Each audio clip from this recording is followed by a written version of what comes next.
कि मैंने आपसे प्रॉमिस किया था कि मैं special type of journal entry लेकर के आऊँगा जो आपको आपके क्लास 11th में और प्रोफेशनल कोर्स में मे बी क्लास 12th में भी हेल्प कर दे। तो अगर आप चैनल पे नए हो तो प्लीज़ चैनल को सब्सक्राइब कर दो, अपने दोस्तों के साथ शेयर कर दो और वीडियो पसंद आए तो लाइक कर दो और ना पसंद आए तो एज़ यूजुअल डिसलाइक कर दो, मज़ा आएगा। खैर, आज के टॉपिक में हम लोग कवर करेंगे special type of journal entry. इससे पहले वाले टॉपिक में हमने पढ़ा था जर्नल एंट्री है क्या, उसका फॉर्मेट क्या है, टी सेप अकाउंट क्या है। तो अगर आप में मतलब आपको अगर कोई ऐसा प्रॉब्लम है, आपको समझ में नहीं आ रहा, तो आप पिछला वीडियो जा करके ज़रूर देख लेना। फिलहाल आज मैं स्टार्ट करना चाहूँगा। मैं ना ऐसा कोई टॉपिक ऐसा सोच के नहीं चल रहा, मैं आपको बताता जाऊँगा जो मुझे लगता है इम्पॉर्टेंट है और सभी को जानना चाहिए। जैसे I would like to start with outstanding. Standing, अब आउटस्टैंडिंग कहते ही तालियां मत बजाने लगना, आउटस्टैंडिंग परफॉर्मेंस, वाह वाह वाह वाह, नहीं, this is not that outstanding. ये ना येट टू वाला है, येट टू अर्थात बाकी है। क्या है? बाकी है। क्या है? बाकी है। समझ गए? तो ये बाकी है। अब बाकी क्या हो सकता है समझना, मैं ना एकदम तुम्हें अच्छे से एक्सप्लेन करने का कोशिश करूँगा। होप सो कि तुम्हारे दिमाग में एकदम से बैठ जाए। अब ये आउटस्टैंडिंग आपके बिजनेस में दो चीज़ हो सकता है, या तो आपके एक्सपेंसेस जो हैं वो आउटस्टैंडिंग है, या आपका जो इनकम है वो आउटस्टैंडिंग है। अब मैं बात करूं कि एक्सपेंसेस आउटस्टैंडिंग है का मतलब ये, चलो एक एग्जांपल से समझो। तुम ना 600 रुपये, या एक एग्जांपल थोड़ा चेंज करता हूँ, कैलकुलेशन आराम हो जाए, 500 रुपये तुम पर मंथ किसी को देते हो, ठीक है, पेड एज, चलो पेड एज सैलरी। तुम सैलरी के तौर पे कितना देते हो? 500 रुपये पर मंथ। पर तुमने दिया सिर्फ 11 मंथ का सैलरी,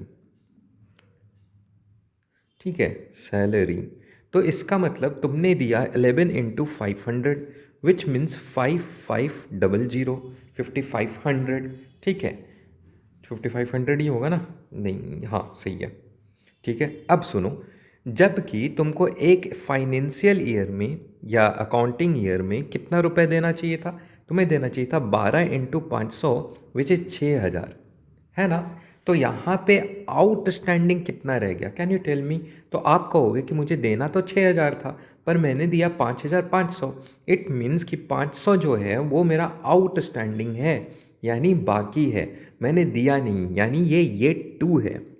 ये टू रिसीव भी हो सकता है, ये टू पे हो सकता है। तो यहाँ पे आप अभी ये टू पे में हो, पे यानी अभी देना है, इसीलिए इसको हम लोग पेबल भी कहेंगे। पेबल यानी आपको देना पड़ेगा आगे चल के। अरे मैंने क्या लिखा है, पेबल, ठीक है, पेबल भी कहते हैं। समझ में आ गया? फिर से रिपीट कर दूं तो आउटस्टैंडिंग मतलब जो करना था पर आपने किया नहीं है, अभी ये टू में है, अभी बाकी है, ठीक है। अभी क्या है ये, मेरा हिंदी उतना अच्छा नहीं है बट फिर भी बाकी है। क्या है जी? बाकी है, ठीक है। तो ये एक्सपेंसेस, अगर कोई एक्सपेंसेस आपके तरफ से बाकी है तो उसको कैसे कैलकुलेट करेंगे वो तो तुम समझ चुके हैं यहाँ पे। अब समझना इसका ट्रीटमेंट क्या होगा। Treatment of outstanding expense. तो भाई साहब, अगर ऐसा कोई पेमेंट है जो आप फ्यूचर में पे करोगे तो वो बाय नेचर क्या बन चुका? बाय नेचर बन गया लाइबिलिटी, ठीक है। यानी वो जाएगा कहाँ? वो जाएगा बैलेंस शीट के अंदर, लाइबिलिटी साइड में। अच्छा, अच्छा सर मेरे को जर्नल एंट्री बता दो। जी बिल्कुल बताऊंगा जर्नल एंट्री। देखो, इसका जर्नल एंट्री कैसे होता है, जब भी आप कोई पेमेंट नहीं करोगे, मान लो ऊपर वाले एग्जांपल में आपने सैलरी को ड्यू कर दिया ना, एक तरीके से ड्यू रह गया, या कह लो अनपेड रह गया, है ना, अभी पेबल है। तो आप एंट्री इस तरीके से करोगे, आउटस्टैंडिंग, देखो यहीं पे गलत हो जाता अभी, आप करोगे salary account debited to outstanding salary account. देखो, और कितने का आ रहा था? 500। मैं ना बेकार में तुम्हारा टाइम नहीं बर्बाद कराऊंगा, मैं सीधा सीधा बात रखता हूँ, ठीक है, समझने का कोशिश करना। जो रिस्पेक्टेड अकाउंट है, रिस्पेक्टेड यानी जिसमें वो चीज़ छूट गया, जैसे मेरे केस में सैलरी छूट गया था, आपके अकाउंटिंग में हो सकता है वेज छूट जाए, आपके अकाउंटिंग में हो सकता है रेंट छूट जाए, आपके अकाउंटिंग में हो सकता है कमीशन छूट जाए, कुछ भी छूट सकता है। तो जो भी आपके रिस्पेक्टेड, रिस्पेक्टेड नहीं, रिस्पेक्टिवली या जो भी कहते हैं, आपका जो भी अकाउंट है वो दिखाओगे। और टू, आउटस्टैंडिंग जो भी उसका नाम है, सैलरी छूटा तो आउटस्टैंडिंग सैलरी, रेंट छूटा तो आउटस्टैंडिंग रेंट, और अगर मान लो वेज छूटता तो आउटस्टैंडिंग वेज, इसी प्रकार से वो चलता रहता। होप कि आपको अनपेड एक्सपेंस के बारे में यानी आउटस्टैंडिंग एक्सपेंस के बारे में समझ में आ गया होगा। अब इसी तरीके से हम लोग समझते हैं आउटस्टैंडिंग किसके बारे में, इनकम के बारे में। देखो, मेरा टारगेट है तुम्हें मतलब इंटेलिजेंट बनाना, टू रिसीव के बारे में, ठीक है। मेरा ये टारगेट है ही नहीं कि मैं तुम्हें इंग्लिश ग्रामर सिखाऊं या इंग्लिश बोलना सिखाऊं या कुछ भी अदर देन अकाउंटिंग सिखाऊं। मेरा काम है कि तुम्हारे मन में कॉन्सेप्ट बैठा देना। तो इसीलिए मैं कॉन्सेप्ट पे अभी फोकस हूँ। अभी मैं सही हूँ गलत हूँ ऐसा वैसा सोच भी नहीं रहा, मैं सीधा तुम्हारे दिमाग को तेज करना चाहता हूँ। चलो आओ, आउटस्टैंडिंग इनकम यानी yet to receive. Yet to receive मतलब आपको मिलना था पर मिला नहीं। फॉर एग्जाम्पल कि every month you receive मान लेते हैं चलो 7,000, ठीक है। मतलब हर महीने आपको 7,000 मिलता है। But this time you received, ये याद रखना ईडी लगा हुआ लास्ट में, ओनली, सपोज करो अगर मैं करूँ 700 × 12 तो कितना होना चाहिए जी, या चलो तुम्हें ही कैलकुलेट करवाऊँगा। रिसीव्ड ओनली 70,000 रुपी। ओके, तो क्या यहाँ पे कुछ आउटस्टैंडिंग है? कैसे कैलकुलेट करेंगे, कैसे देखेंगे? चलो ना दिखाता हूँ, मैं तुम्हें बताता हूँ। चलो सॉल्यूशन करें, ठीक है। तो टोटल रिसीविंग कितना होना चाहिए था, टोटल रिसीव कितना होना चाहिए था आपके पास? तो 7,000 × 12 है ना। तो 7,000 को अगर 12 से इंटू करोगे तो कितना हो जाएगा? 7 और 1 8 है ना, 84,000 रुपी। अच्छा, पर आपने एक्चुअल रिसीव कितना किया है? आपने एक्चुअल रिसीव किया है, अगर ऐसे देखूं तो 7,000 × 10 यानी 70,000 रुपये, है ना। तो आपका ड्यू कितना रह गया, यानी आउटस्टैंडिंग इनकम कितने का रह गया? यू विल टेल मी कि सर मेरा तो रह गया 14,000 का, यानी 2 महीने का। यस ब्रो, देखो ना, यहाँ पे 12 महीना, यहाँ पे 10 महीना, यानी 2 महीने का अभी भी ड्यू है, आपको रिसीव होगा। तो ये रहा आउटस्टैंडिंग इनकम कैलकुलेट करने का तरीका। अब हम लोग बात करेंगे कि इसका ट्रीटमेंट कैसे होगा, ट्रीटमेंट कैसे होगा। चलो बात करते हैं। तो आउटस्टैंडिंग इनकम अगर हम लोग देखना चाहें तो बाय नेचर, क्योंकि आपको फ्यूचर में पैसा मिल रहा है, फ्यूचर वैल्यू है इसका। किसी भी चीज़ का अगर फ्यूचर वैल्यू रहता है तो आप उसको क्या कहते हो? आप उसको कहते हो एसेट्स। तो उसी प्रकार ये आउटस्टैंडिंग इनकम आपके लिए एसेट है। तो ये जाएगा कहाँ? ये जाएगा बैलेंस शीट के एसेट साइड में। कहाँ जाएगा? बैलेंस शीट के एसेट साइड में। इसके सिवा सर जर्नल एंट्री बता दो, बिल्कुल बताऊंगा बच्चों। जर्नल एंट्री पे आ जाओ। जर्नल एंट्री कैसे होगा? क्योंकि ये एक टाइप ऑफ एसेट है, एसेट इंक्रीज करे तो डेबिट में, तो आप लिखोगे आउटस्टैंडिंग जो भी आप मनी रिसीव कर रहे थे, सपोज करो आप कमीशन रिसीव करने वाले थे, तो outstanding commission account debited to respected जो उसका अकाउंट था कमीशन अकाउंट। कितने से आप रिसीव मतलब अभी और फ्यूचर में करोगे, कितने का आउटस्टैंडिंग रह गया था? 14,000 का। बढ़िया। तो ये हुआ जी कैलकुलेशन करने का तरीका, ये हुआ जर्नल एंट्री और उसका ट्रीटमेंट। और सुनो, अच्छा नरेशन जरूरी है क्या? बिल्कुल ज़रूरी है, आप नरेशन ज़रूर लिखोगे, है ना। नहीं लिख रहे हो तो एटलीस्ट बिंग बिथ करके ना ऐसे डॉट डॉट डॉट करके छोड़ सकते हो, पर मेरा पर्सनल एडवाइस है छोड़ना मत, लिख ही देना, ठीक है। तो अब तक आपने देखा आउटस्टैंडिंग इनकम क्या होता है और आउटस्टैंड एक्सपेंस क्या होता है। इसी के तरीके पे, इसी के बेसिस पे हम लोग और आगे बढ़ते हैं, विच इज़ प्रीपेड। हाँ, ये प्रीपेड क्या है? प्रीपेड मतलब, प्रीपेड यानी एडवांस यू कैन से। ये क्या है जी? एडवांस क्या है? एडवांस। अब एडवांस में भी तो आप दो टाइप का काम कर सकते हो ना, या तो आपने एडवांस में इनकम ले लिया या तो एडवांस में एक्सपेंस पे कर दिया। तो पहले हम लोग पढ़ते हैं एडवांस में अगर आपने एक्सपेंसेस पे किया है तो, यानी we are talking about prepaid expenses, है ना। और वहीं पे दूसरा में हम लोग बात करते हैं प्रीपेड इनकम। अगर आपने किसी से कुछ पैसा एडवांस में ले लिया तो क्या होगा, चलो समझना। अगर आपने किसी को एडवांस में पैसा दिया है तो वो फ्यूचर में आपके लिए काम करेगा, फ्यूचर में फ़ायदा, फ्यूचर बेनिफिट, अरे ये तो एसेट है। जी हाँ, बाय नेचर अगर देखा जाए तो ये क्या है भैया, एसेट्स है। अच्छा, इसका ट्रीटमेंट क्या होगा, ट्रीटमेंट इन बैलेंस शीट। मैं ना बैलेंस शीट का ऐसे लिख के बता रहा हूँ सीधा। देखो बैलेंस शीट में ये जाएगा एसेट्स साइड में, है ना। और सुनो, अच्छा सर ये जर्नल एंट्री बता दो, जर्नल एंट्री भी बताऊंगा। एसेट है ना, तो आप क्या करोगे, आप करोगे प्रीपेड एक्सपेंस अकाउंट डेबिटेड, और जो भी इसका रिलेटेड एक्सपेंस था उसमें डाल दोगे। एग्जाम्पल बताना, बताएंगे ना, क्यों नहीं बताएंगे, चलो आओ। ठीक है, समझो, सपोज करो कि आप पे करते हो 6,000 रुपये पर मंथ, है ना, एज रेंट, बट आपने पेड कर दिया, ठीक है, बट आपने पेड कर दिया 80,000 रुपी।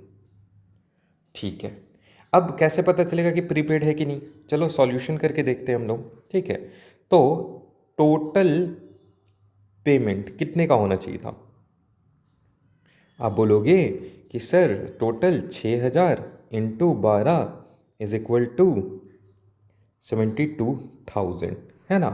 पर एक्चुअल कितना है ब्रो, एक्चुअल पेड कितना है, आप बोलोगे 80,000। अरे यहाँ तो आपने लगभग लगभग 8,000 रुपया एक्स्ट्रा पे कर दिया है ना, कितना, 8,000 रुपया एक्स्ट्रा पे कर दिया है, एडवांस कर दिया है। तो this is how you calculate कि एडवांस है कि नहीं। यानी इन शॉर्ट अगर हम लोग बात करें तो कितने महीने का आपने एक्स्ट्रा दे दिया है, 1 महीना और थोड़ा सा एक्स्ट्रा, है ना। ठीक है, चलो आओ, समझ गए। एक बार स्क्रीन देखो, फिर से रिकॉर्ड कर, मतलब फिर वापस से भी देख लो, जो करना है अच्छे से करो, अच्छा नंबर लाना हमारे लिए कंपलसरी है ना। चलो आगे बढ़ते हैं। यहीं पे अगर बात करें प्रीपेड इनकम, ठीक है, मैं ना सीधा सीधा बात कर रहा हूँ बाई नेचर। ठीक है, प्रीपेड इनकम, अगर आपने किसी से एडवांस में पैसा ले लिया है तो आपके सिर पे एक बोझ है, लाइबिलिटी है, ये बोझ है ये आपका। ठीक है, तो आप दिखाओगे कहाँ, लाइबिलिटी साइड में, लाइबिलिटी साइड में दिखाओगे, किसके, बैलेंस शीट में, B/S यानी बैलेंस शीट में। ठीक है, रिकॉर्ड कैसे करोगे, जर्नल कैसे होगा, तो देखो लाइबिलिटी है ना, लाइबिलिटी बढ़ रहा है तो ये चीज़ जाएगा नीचे, ये जाएगा कुछ इस प्रकार से, प्रीपेड इनकम अकाउंट। तो डेबिट में क्या जाएगा, जो भी रिलेटेड रिलेटेड इनकम था उसमें चला जाएगा। समझ में आया क्या, डेबिटेड। एग्जाम्पल से समझाओ, बिल्कुल समझाऊंगा। ठीक है, सपोज करो कि तुम 400 पर मंथ, ठीक है, रिसीव करते हो as commission, which is a income. ठीक है, actual amount received at the rate, suppose करो,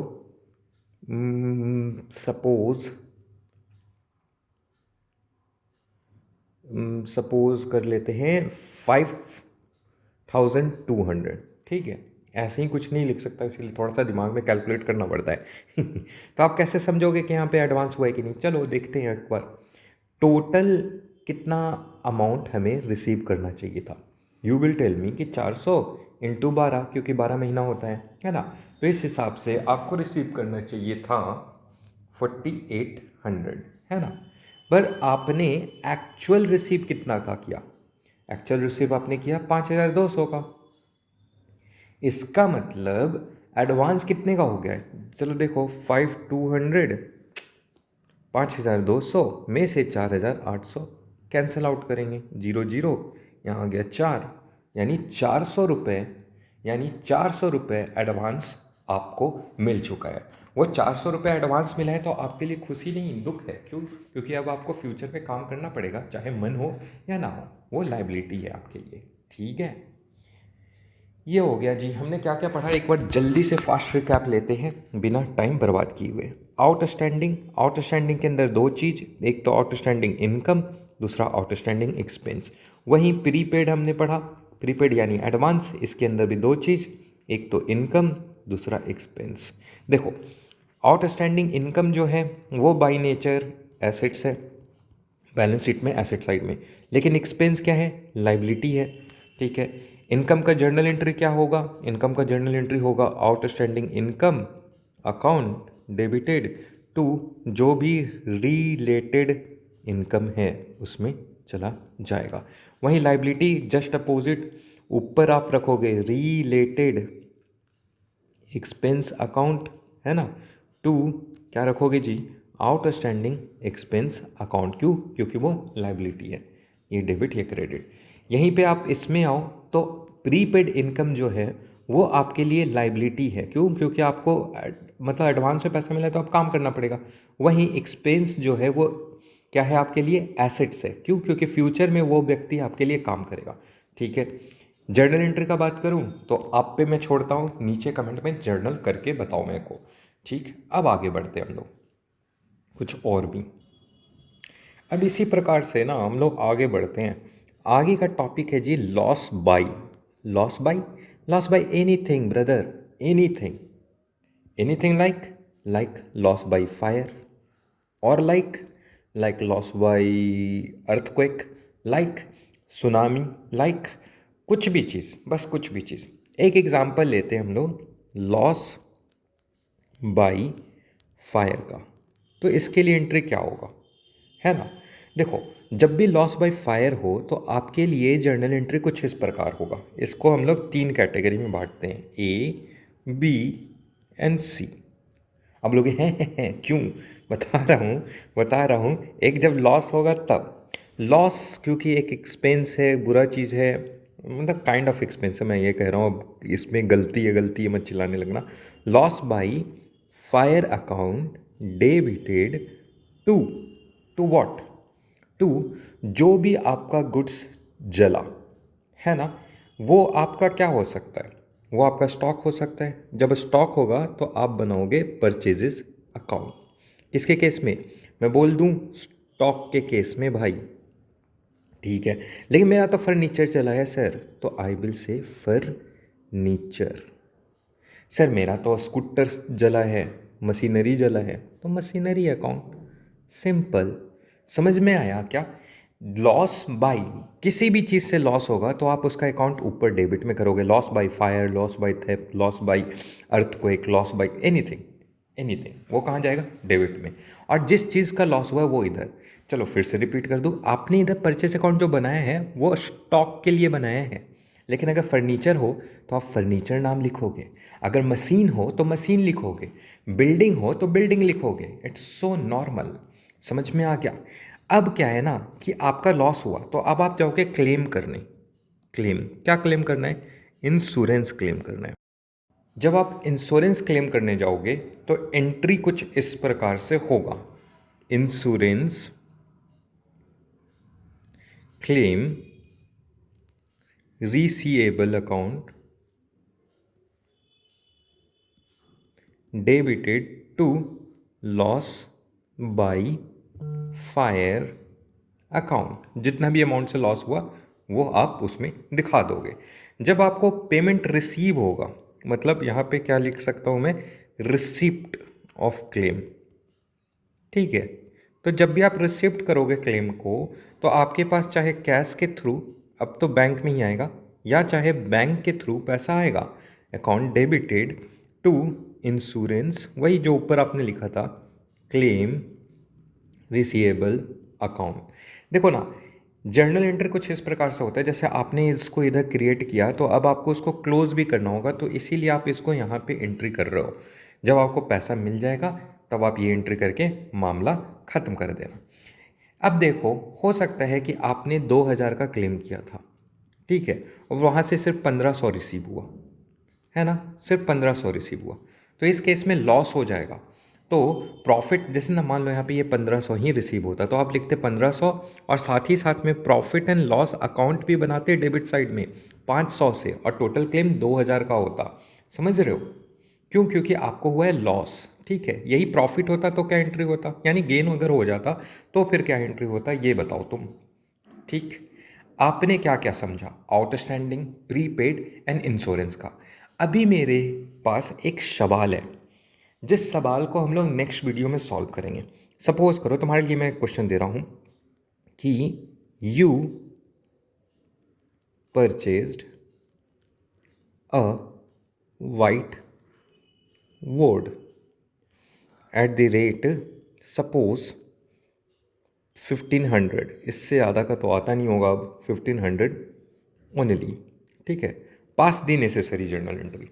मैं ये क्वेश्चन आप पे छोड़ करके जा रहा हूँ, पर यूट्यूब शॉर्ट्स में मैं डालूंगा कि फिक्सचर और फर्नीचर में क्या फ़र्क है। तो स्टे ट्यून। अगर वीडियो पसंद आ रहा हो तो लाइक शेयर सब्सक्राइब जरूर कर देना। एंड हृदय से धन्यवाद for being with me. Thank you. Hare Krishna.